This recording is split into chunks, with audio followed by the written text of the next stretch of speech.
Welcome back, Hunters. I'm the SurvivalVis, and we return to Monster Hunter 4 Ultimate, where we're going to be continuing along with story, and also a little bit of a comment or request of sorts. Victor Ribeiro, who's been a long-time watcher and follower of my Monster Hunter series on the channel, mentioned that they want to get into gunning for the endgame of, I don't know if it's Monster Hunter 4 Ultimate or it's a different entry, but basically, how do you kind of approach going from the Blademaster position to the gunning style in Monster Hunter games? So these are going to be kind of like some general tips overall to go for that. I'm going to be showing off a little bit of the Tigrex heavy bowgun, because that was the one, I love the design of this thing, because it's such a nice heavy bowgun look, and also, I'll test it out, put it through its paces, see what it has, like, what I think.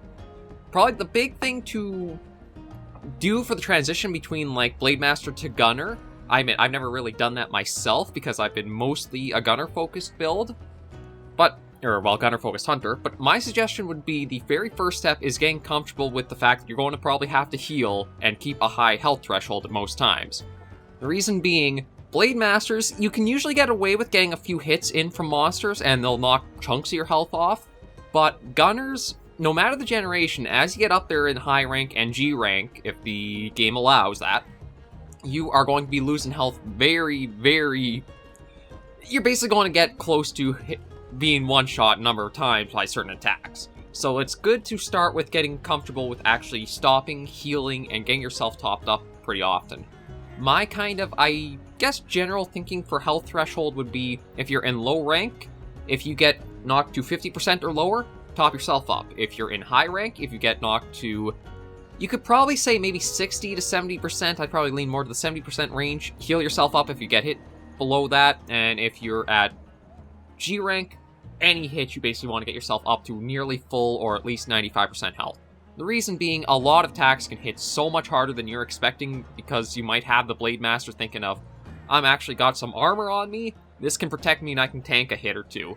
Gunners are more like, anything's going to plow right through you, and certain attacks really can get you close to being one-shot, so that's the first step, is really recognizing you're going to be a lot squishier, and you can't be afraid of healing.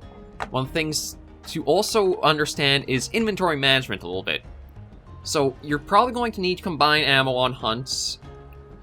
Maybe not as much if you're hunting with other people, because they'll be putting damage out as well, so you don't go through all your ammo as quickly.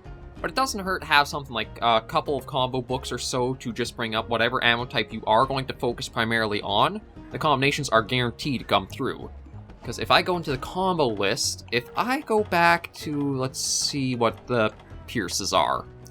Like, you can see, Pierce 2 goes down 95% with 3 combo books right now, and Pierce 3 is 95%. So I'd probably actually focus, if I was going to be a Pierce build, I would try to get another book of combos so I can guarantee always have success. It might not look like that much, just 5%, but because these ammos, as you can see, they only give 1 to 2 per production, that's a couple of shots you could be missing out on. When it comes to G-rank monsters that can have a lot more health and are a lot tankier, you're going to want every shot you can get of your best damage shots. So that's probably a recommendation there. Always have potions and mega potions. Depending on how the hunt goes, and if you do cart once, you might actually want to bring honey so that we can make more mega potions, or if you do have older resources farmed up, to make more max potions. Antidote is something I always keep on me, because let's face it, you don't want to die of poison because you forgot that. The cool and hot drinks, they can kind of be interchangeable. I just usually bring both because I'm a bit lazy between hunts and I don't specifically set up for them. I take more like a general rounded build. A max potion, ancient potion, those are again, once you hit more into the end of high rank and G rank, always bring those on hand to have. The armor charms and talons, these are going to be worth it no matter like how you hunt, but you are going to be sacrificing some inventory space for that. Huskberries and needleberries, I found these are a great thing to always bring as a gunner, because you are, normal 2 is basically your highest damage single number shot type. Like pierce shots, they're going to probably give more, they do give more damage than normal 2, but the thing is, that damage goes through a number of points on a monster. And that means, although you might be hitting a weak spot with a monster with all those shots, only a few are really getting your high damage because those are the only ones proccing on the weak spot. So normal 2 is one that you can always be hitting a weak spot, and they can always be giving a fairly good amount of damage for them. Another reason to bring them too is you get a lot of shots for just those 2 stacks. The quantity is always guaranteed if you have 100%, 2 to 4. So that 99 and 99 is actually anywhere from double to quadruple the amount. Now granted, if you want the whole quadruple, you would need a skill that increased your combo quantity. I think that's like factory, or there's a certain skill that you can put decorations in for it, but yeah, so I found normal 2 is one of the best ones to always bring those for, because it's always a consistently good shot as long as you're hitting the weak spots, and it can really do some damage depending on how you're built up for it. Another thing for inventory-wise, gathering tools, there's a point where you won't be able to, like, just leave these 3 things behind. Again, this is more general build, I'm just running about, I'm not actually specialized, focused too hard on hunting, so these 3 inventory slots you could easily take back. And that gives you some room for things like anything from monster carves to in-hunt resources. You also do have, I can't remember, I think you also get a field pouch as well, but I might have to check that actually when I hop into a hunt. I think you get a field pouch as well that can hold some stuff too. And then you have the gunner pouch. So for the Tiger X heavy bowgun here, what I'll probably do is, looking at the ammo types, I'll probably stock it up on the normals 1, 2, 3, the Pierce 3. Pellet, I found is a shot that, unless you're really dealing with a lot of small monsters on a hunt, I'd probably just say to skip that. The Crags might be worth it, but again, they're such low capacity, you might be better off spending your time more, focusing more on what you're aiming for, like for your bowgun build. Like, this does have crouching fire of those 3 things, but because you're not really getting any extra ammo, or you're going to have to spend, like, bring another combination, I'm not sure if it'd be worth it to go for, like, trying to get the extra crags and that on your inventory list. A big thing is more when it comes to, like, elemental ammo. If you're going to have regular raw damage ammo and elemental ammo, I'd probably say stick to only picking up some of the normals, the pierces, and then the elements you want. Because you're going to be... inventory is one that's a little harder to manage than a Blademaster, because the only thing Blademaster super needs is the whetstone to keep the weapon sharp. Gunner, you do rely on having a lot more there. And I think that's actually as much as I want to get. Maybe I'll just snag the paint shots. And that's probably, yeah, that's all I'll be taking with this one. So things to also keep in mind with this heavy bowgun, it does have a high deviation rate, which is a right severe. Now, it's not actually too bad once you've gotten a few shots in, because you can kind of learn, okay, all that really means is I just have to aim a little bit to the left more, and they'll still connect. It doesn't mean anything too much about, like, say, so many shots are going to be so hard to read, or stuff like that. Deviation is more just a consistent pattern you'll always see coming through. I think the harder ones to actually work with are if they have a left and a right deviation, because then it's actually more like a cone of fire you have. You have some going left, some going right. You have to try to figure out, where's my middle groundish that I want to use or aim with? So having just a single deviation one direction is basically just like having no deviation at all, and you just have to adjust the aim slightly. The high recoil might be something to take into consideration. We'll see in Hunt how that actually is. Now, I often use the power barrel on the heavy bowguns because the shield, as much as it sounds like a good idea to be able to tank some hits, I don't think you really get the maximum efficiency with it until we got into, like, World and Iceborne. So back in 4 Ultimate, I would not really suggest a shield because that really locks you down, and I think you still can take some considerable damage even if you blocked a hit with it. I know it takes a large chunk of your stamina out to block a shot. And then for the skills, if you are going to try learning to gun, my advice would probably be to get a set that has evade distance in it, or to build up the decorations to get that. And honestly, for like base completely starting out to learn gunning, I would almost suggest a combination of high rank armor or G rank, high rank monster, and a low rank weapon. The reason why is because you'll be able to take all the hits from the monster and survive and not have too much trouble there. Actually, it might even be better to do high rank armor, low rank monster, low rank armor, or low rank weapon. Blah. High armor, low monster, low gun. The reason being, that gives you more time in that hunt with the monster, so you're kind of experiencing more of its moveset, reading its patterns, understanding how you should be positioned, and you don't have to worry as much about your health or, like, getting hit and taking damage. I think one of the hard things to do is to go right from, say, like, okay, I'm in G rank, I want to try gunning, so I'm going to make a G rank gunner armor, G rank weapon, and it sounds good, but then you have to realize you probably should have been learning your gunning a little earlier than trying to hop into G rank hunts with the stuff. It probably can be done if you're hunting lower G rank monsters to start, but my advice would be just to knock down a few things a rank and then go just to learn the basics much more. Now, for eating food, basically I found this is the best mix of dairy and meat, because you can either get the sharpshooter, so since we have a normal ammo capacity heavy bowgun, that'd probably give us much better results than the temper. It does have the carver, but I'm not going to worry too much about that, so we'll just do that. Sharpshooter, I believe it's like a 1.3 times modifier on your normal shot damage, and temper I think is 1.2 modifier on all types of damage out of the bowgun. So it does make it more valuable if you are focusing on a normal build to take sharpshooter than just to get temper for the all shots. And I just want to do one check, make sure we are fully stocked, and we're good there. And our assistant for doing this little hunt is going to be actually probably the first of a number of subspecies, because we're into the 9-star ones now, and we have Blackrock down to do.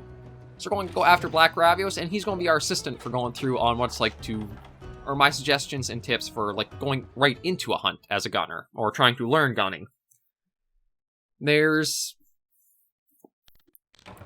a lot to actually like put into practice for learning to gun and gunning in general, because one of the things you're going to start understanding is the critical distance for like how far away you need to be per shot type. You're going to start understanding and reading the monster patterns more to figure out these attacks might come more from the left or more from the right, so I should be on the opposite side of that more often. It almost can get into a situation where you like orbit around a monster, where you know a lot of his attacks are going to come from the left, so you're always going to stay on the right side, and as he's turning to face you, it's just going to be constantly circling around like that. So you kind of have like this orbit go through. I gotta admit, Black Gravios is looking pretty good with the texture update, or texture pack that the emulator's using. Yeah, so like here, I know he's going to be doing the tail swipe, so that always comes, I think, from that direction. And it looks like, yeah, so beams are going to be something too. Gravios, it seems like the best bet is going to be staying way to the far sides. Like, because his beam always starts on the left, I believe, it might not be a bad idea to always position ourselves either far away from the end of it or far from the beginning of it. And he'll probably be doing a tail swipe in just a moment or so here. Yeah, there it is. So again, you'll start picking up certain patterns the monsters will move. And you're probably going to want to get less into, like, a Blademaster style thinking, and more almost like a turn-based style. Oop, let's be careful, because that's a big guy coming through. Yeah, so it does look like, at least so far, Gravios has always done his tail spins. So that way, they're going around in the, I guess, to his left first. I guess that'd be clockwise pattern. Yeah, Holden's true with that still. Now, I can't remember if they actually are able to do the opposite. And yeah, see, we had good positioning, so even with the beam coming through with our reload time, we were able to be completely clear of it. That's where you'll just watch and start getting an idea of like how positions are.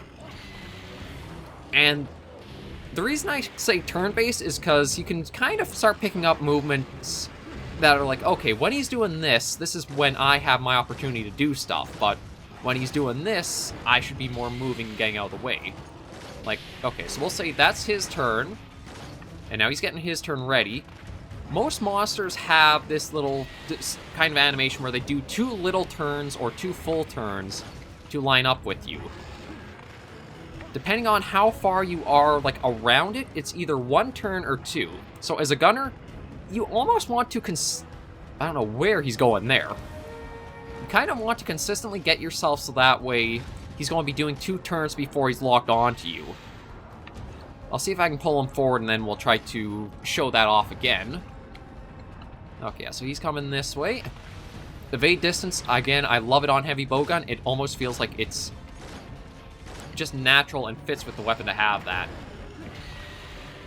Yeah, okay, so his turn, he's going to get up. There's the one turn. And he's going to start positioning to try to get us with another tail swipe. And that'll come from the left. Yeah, so it really starts becoming a lot more methodical to how you read the monster's movements. And this one, once he's by us, we should be able to easier get, like, the little wind up or the turn. Like, oh, no, going straight into another attack.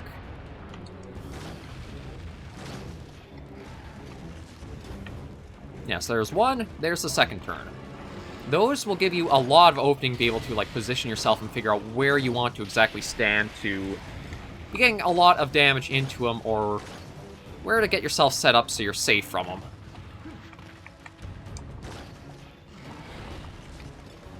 And Black Gravios, he's not really anything too special from a regular Gravios, in all honesty. I think the only thing he gains is that he uses his heat attacks a bit more often.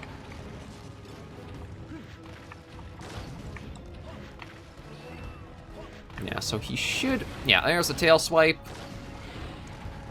Again, you'll just start reading and picking up patterns and understanding just with more hunts. That's the biggest thing to be able to, like, get good as a gunner, is just to practice and...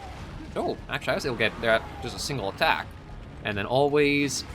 Well, Flying Wyverns can get away with getting a few early stabs in before bracing. It seems like poor Gravios here wasn't really able to do much against us. And I gotta admit, the Tiger's heavy bowgun, if I could get the normal up skill, I do think this would be a pretty nice heavy hitting bowgun. It might not have a lot of pierce capacity in it, but normal 2 is just a nice consistent shot to always be using. That can definitely pull its weight. Yeah, see, I should have been a little bit more careful there, and you can see his turns can sometimes be picking up in speed, so... Now, his chest is probably going to take a while to break because we're not using water element. And this is kind of something that I love as a quality of life thing that World and Iceborne and Rise all use, but we didn't get in previous generations, was that monster info doesn't really give you ideas of where weak spots are for monsters. I think I was lucky with the evasion to get through that. Okay, so we're out of ammo. I honestly just kind of do this more so than looking to the little screen, because the little screen, I find I take my eyes off it too much. At least here, when I'm looking through kind of like the menus, I can kind of see what the monster's still doing, whereas if my focus is bottom right, it might be a little harder to keep track of what the monster's up to. Yeah, see, I don't know if evasion got me through that one, or it's just because he was aiming up along the hill. Okay, and then for judging critical distance, it basically is you get a screen shake and the really large spark effect. That's the way to tell basically in 4 Ultimate. Every generation that has used the critical distance, I think it was 4th gen onwards it introduced it. But there's a different way to read it every generation, so you kind of have to just play a bit and see what kind of feels like it has the most impact behind your shots and what distances. So that's the best advice I can really give you there. I can't really remember how Generations Ultimate is. I think it almost has it where it's like a purple effect with the shot, but I can't be certain. I'm going to try to break his back by getting another mount off on him. Hey, big guy! Now, he's probably... going to try tail swipe? No. Okay. And going to vent it all? Yeah. Now, I couldn't really see the venting from behind, so that's one thing we'll have to be a bit cautious of.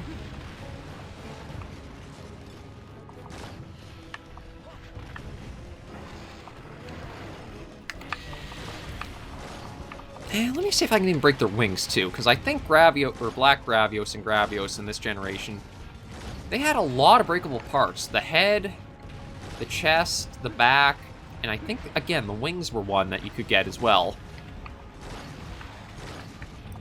Okay, so get some distance, because he's doing his roll.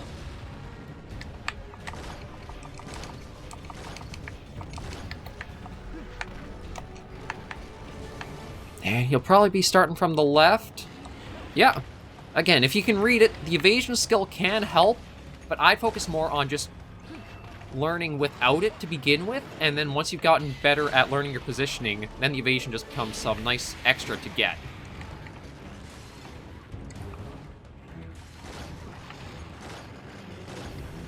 Oh, gotta be careful, because that was actually a bit of a drifting turn.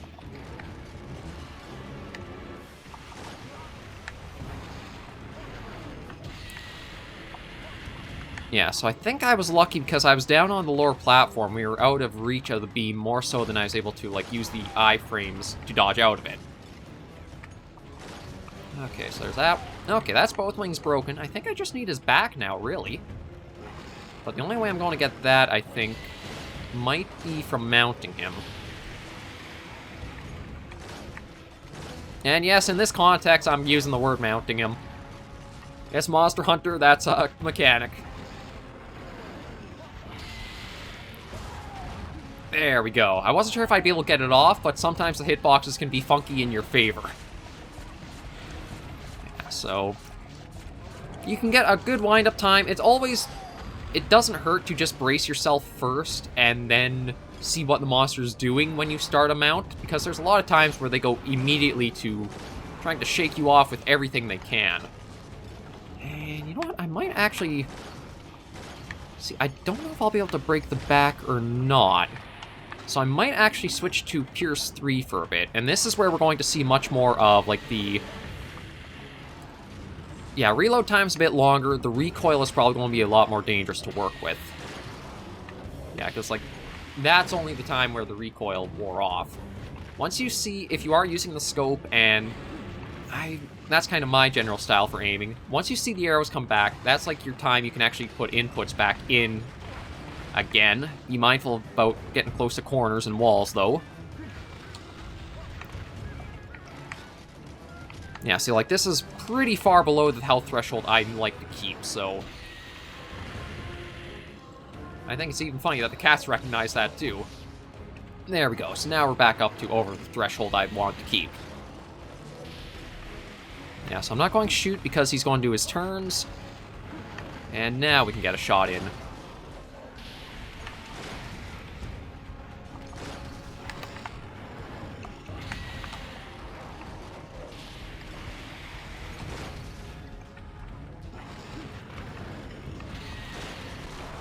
There we go.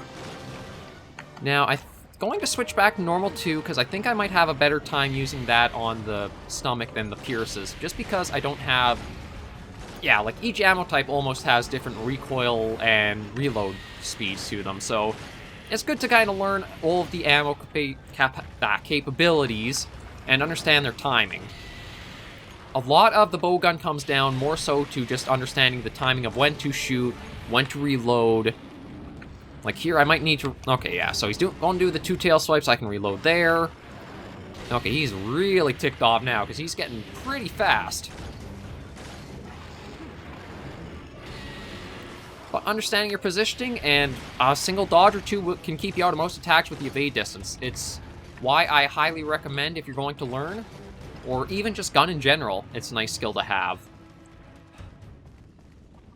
When you are getting into endgame, what you're going to probably want to look for is to get your shot type up, so that's going to be either the normal shot up or pierce shot up.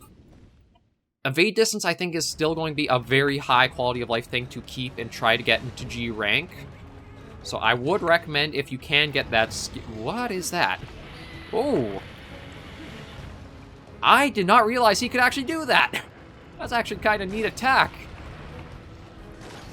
Kind of reminds me of almost like Bolt Reaver Astalos's lightsaber strike. I had no idea that Black Gravios even had that attack. That's pretty neat to know. But yeah, so back to the skills I think would be good to have as a gunner. Okay.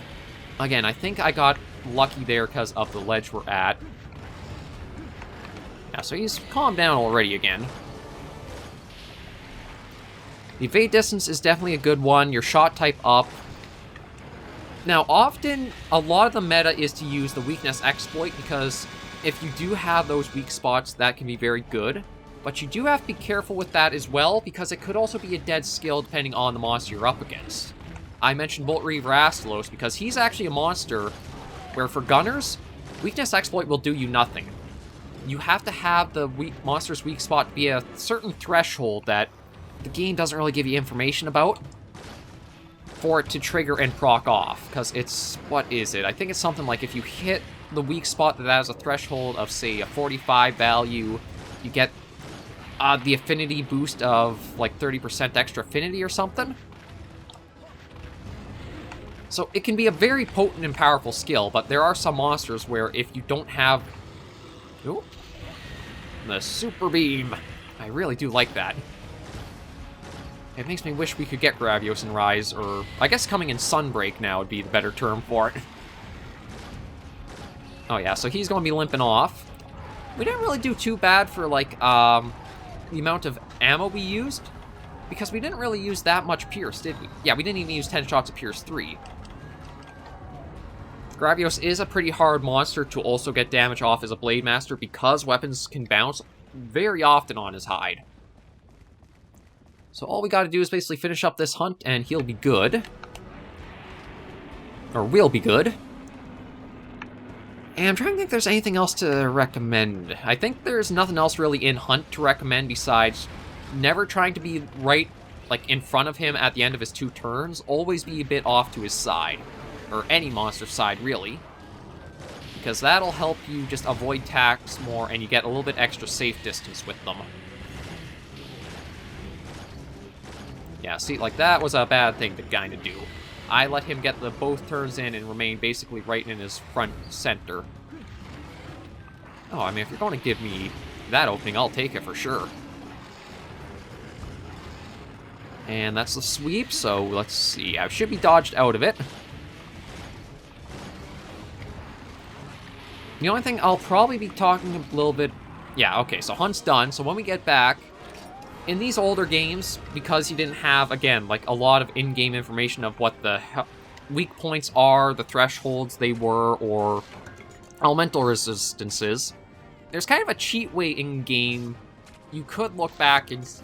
Oh, excuse me. You can see what kind of elemental weakness the monsters have. Let me just finish up this carve, and then I'll go into that menu quickly. There we go. So if I go into equipment, this, not only is this for, like, your resistances when you wear this armor, this is actually something you can use to go by what the monster's weaknesses are on hunts. Nargacuga, weakest to thunder, and second weakest to fire. That holds true for the monster itself. So anytime you're able to take down a monster, checking its armor, not only for skills, but for the elemental resistance, can clue you in on, okay, maybe I should try using water element on this guy, maybe I should try using fire. It gives you a little bit like there. Heavy bowgun, I don't think you're really going to be building towards the elemental power of it. That's something more I think the light bowgun specializes in because you have the rapid fire of it. Heavy bowgun is definitely your much more raw shot focused weapon. And we got a lot of carapaces, which is fantastic, because I'm going to need those for... Oh, that was very good. I actually need those, I think, for improving the next level... Yeah, I guess I'll send that to the box. Of the Gravios heavy bowgun. Yes, Black Gravios on high-rank expeditions. The Gravios pair is actually one. I'd probably say the best bowgun for them would be the Plesioth one, because you can use the water shots to break the stomach open easier. And with the stomach broken open, that means all your raw shots are now going to do more damage to them. We'll just take a quick look here, and then next episode I'll go through story, because this was a bit of a longer one because of all the explanation I wanted to do. So yeah, as you can see, -4 in water, that's the weakest thing. That'd be a good elemental choice to go and grab for it. Just defense and guard up. It's not really a good gunner set at all, so I won't be making that, but I will be probably trying... Ah! That's nice to see. I'm going to make this right away, then. Let's do that, and we'll equip it. And that's right, we got access to limiter removal now. So let me see that. Oh, actually... Okay, so I could actually upgrade this one more level in high rank. I just need to get Teostra stuff. We're going to attach the power barrel and remove the limiter, and now we're up to a 336, up from 313. So the limiter removal, I'd highly recommend it on all the heavy bowguns, just because the crouching fire, it doesn't really give you anything else. It lets you pump out ammo quicker, but it makes you much more vulnerable to do so. Whereas here, you just get an attack boost, and you just use the heavy bowgun as it generally is used. So I'd highly recommend getting the limiter removal as a thing on the weapons all the time.